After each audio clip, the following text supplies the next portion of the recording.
धरू बजरिया आले ने यहा गरम जिलेबिया हो रुमालिया।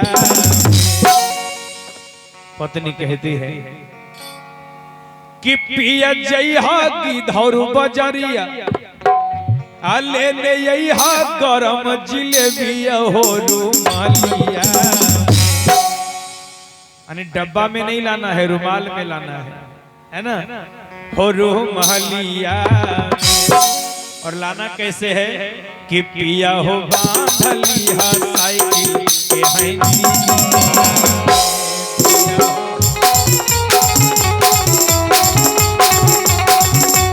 पिया हो बांधलिया साइकिल के हैंडलिया में।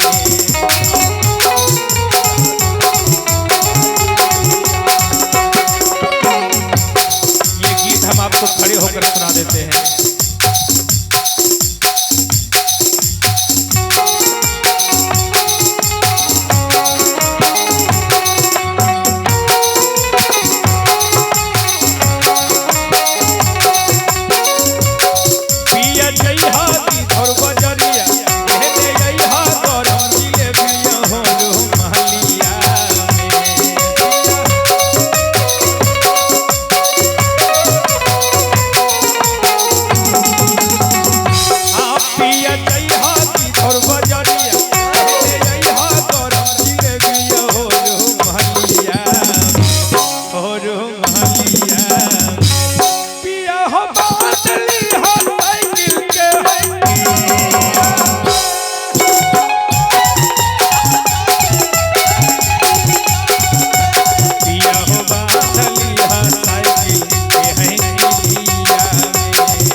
बजा रहे हैं, फिर से बाबू क्या बजा रहा था?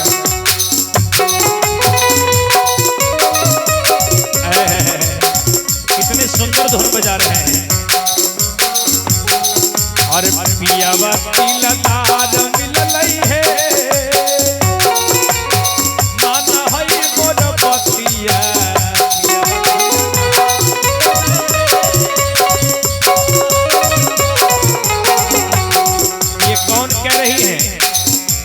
ये कोई और नहीं, यह बात स्वयं मैया पार्वती कह रही है।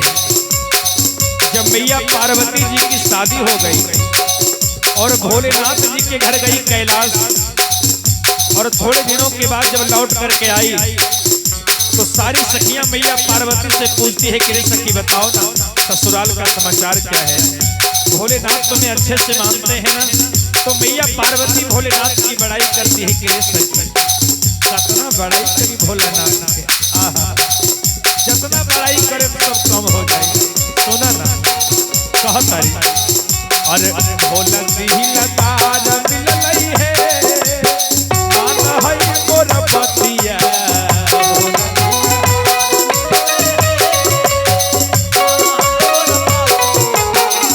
भोला तिलदार मिललई है, माना है मोर बतिया।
भोलेनाथ की बड़ाई करती है गिरे सखी।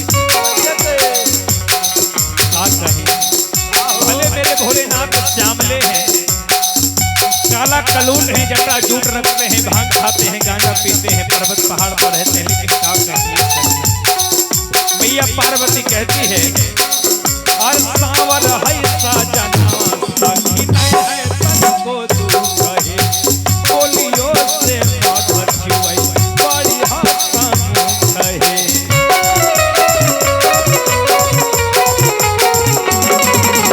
सावर है साजना सखी नहीं है तन को तू कहे बोलियो से माधव छुई बड़ी हसन कहे।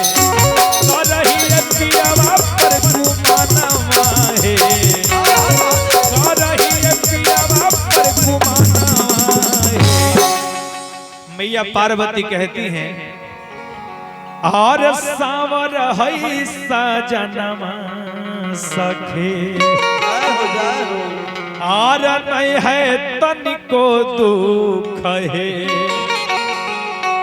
बोलियो से माध चुवे बड़ी हसमुख है और करही पियावा पर गुमानवा है।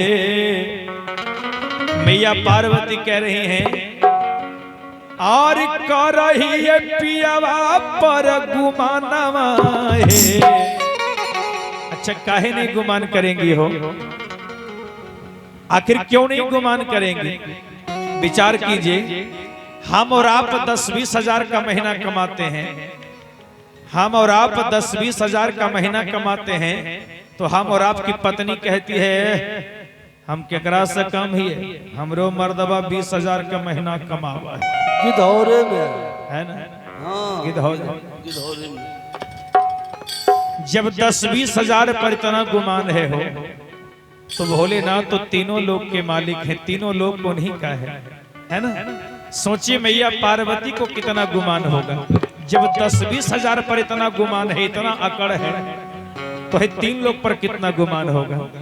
मैया पार्वती कह रही है और करही पियावा पर गुमानवा है। अब पूरा देवा घर घूमा बहे आते सावन, पूरा देवा घर घूमा बहे आते सावन, पूरा देवा घर घूमा बहे आते सावन, पूरा देवा घर घूमा बहे आते सावन, पूरा देवा घर